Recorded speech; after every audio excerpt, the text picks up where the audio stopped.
Just one last question. How do you not get caught up in the whole doubt of it being too easy? Because sometimes I get tripped on that, and like I see all of these things manifesting, and it's just, I do, and it's just... Show yourself that there's no end.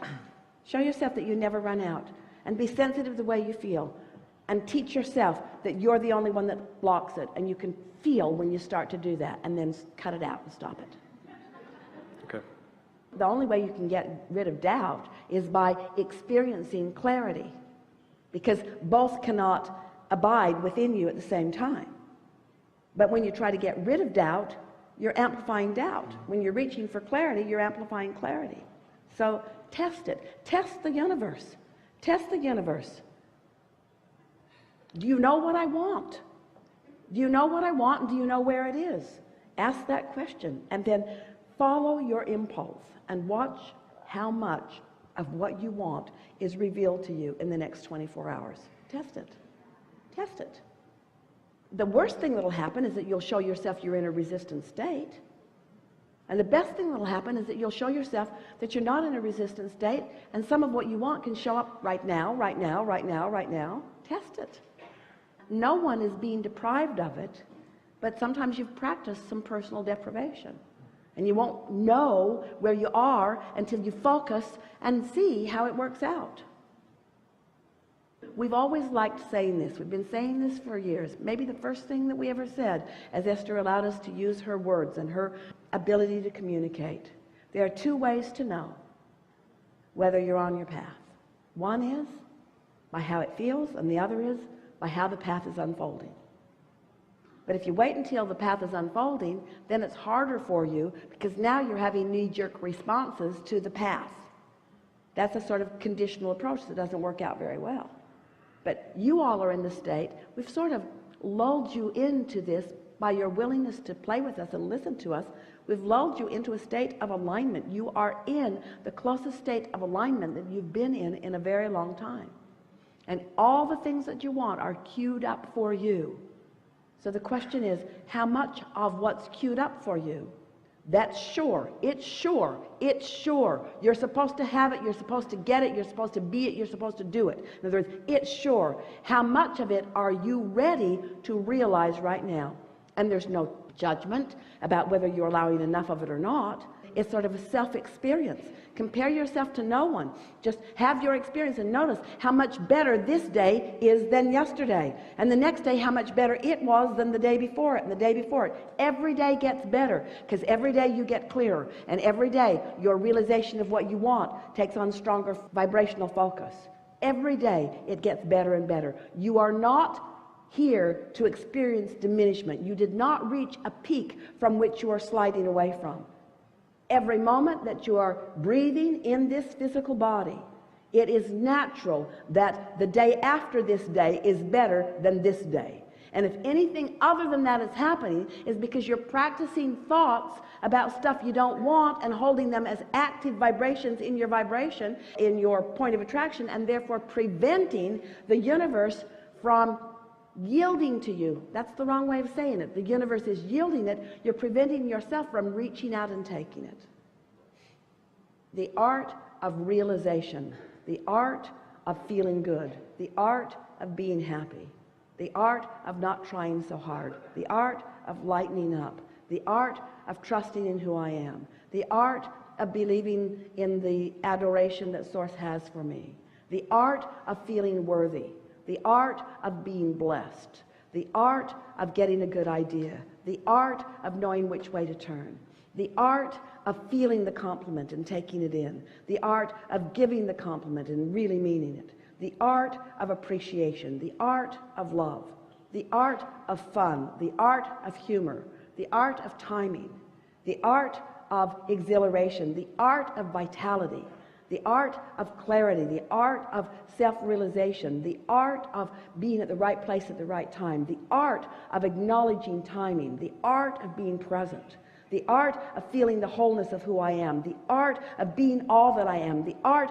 of being out here on this leading edge with all that I am flowing through me, the art of rendezvous, the art of recognizing rendezvous, the art of sniffing it out, the art of knowing the path, the art of realizing that I was off the path and doing something about it, or the art of knowing that I'm off the path and not doing anything about it and then proving that I'm off the path. That's good too.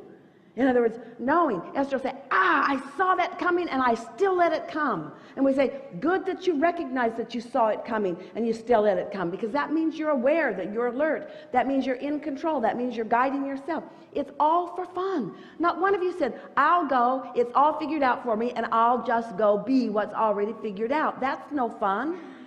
He said, I'm the creator. I'll sift and sort. I'll decide what I want, and I'll allow myself to receive it.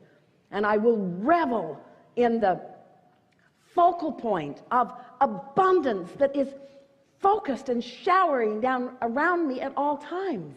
The humor and the clarity and the fun. You're so in the right place at the right time. You came into this time-space reality for the exhilaration of creation.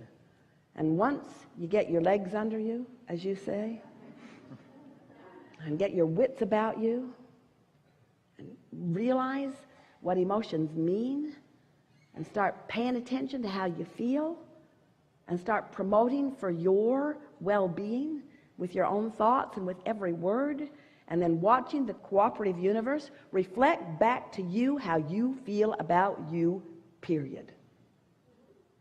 Reflect back to you how you feel about you. It's an art. You got to practice feeling about you in a way that a lot of other people didn't feel about you, because they don't have the resources to feel about you, because it's not about them feeling about you. They weren't born with the ability to do it for you, because it's not their job. It's only your job. The art of feeling about myself the way Source feels about me, and then allowing the representation of that self-awareness and self-appreciation shower down around me, you see. Such an interesting thing. You see someone successful in some way, and even though it's something that you want, often you're mad at them for getting it. When you start appreciating and really meaning everyone who has everything that you desire, then you're there. And that's the best way to appreciate those houses and those cars and that financial status and all of the things that are important to you, and we think it's just fine that they are. Everything that you want to personally experience in a more detailed moment-to-moment basis, you can get there so quickly just by observing those who are there and appreciating their nowness in that, you see. Accepting. You started out by saying to us, you're sort of expressing, and a lot of people do it, the where I came from sort of vibration. Doesn't matter where you came from, only matters where you are. Because the universe isn't responding to where you came from. And the universe isn't giving you any credit for how far you've come. The universe is singularly only responding to how you are right now, and not about what you have, how you feel. You don't have to have beautiful cars in your garage to attract beautiful cars in your garage. You just have to feel abundance. And all manner of expression of that will show itself to you. And you get the fun of following the trail to it, you see. So in response to that, I just don't see then I'm struggling with writing a book that would help me and in turn help others who have gone through or are going through similar circumstances. Well, we'd make those chapters short. I went through stuff and now I'm here, and that's what I want to talk about. Okay. And I could talk about that stuff, and you would resonate with it, and we would relate to each other, but we would hold ourselves in that stuff. Mm-hmm. So right in the front of this book, I want to say, I lived through stuff that I don't want to keep living about, so I'm not going to write about that anymore. So if you came to read about where I was, you're not going to hear that from me, because I'm going to talk about where I am. And where I am feels this way and this way and this way. And if it doesn't feel good, we would not write about it. Thank you.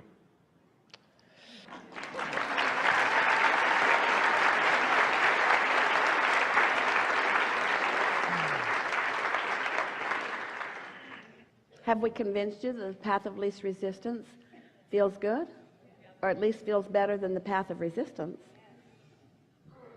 Sometimes you have to let a little momentum go until you can tell whether it feels good or not. So follow it out. Follow out whatever you feel inspired to, and you'll know pretty soon whether it's a path of more resistance or a path of less resistance.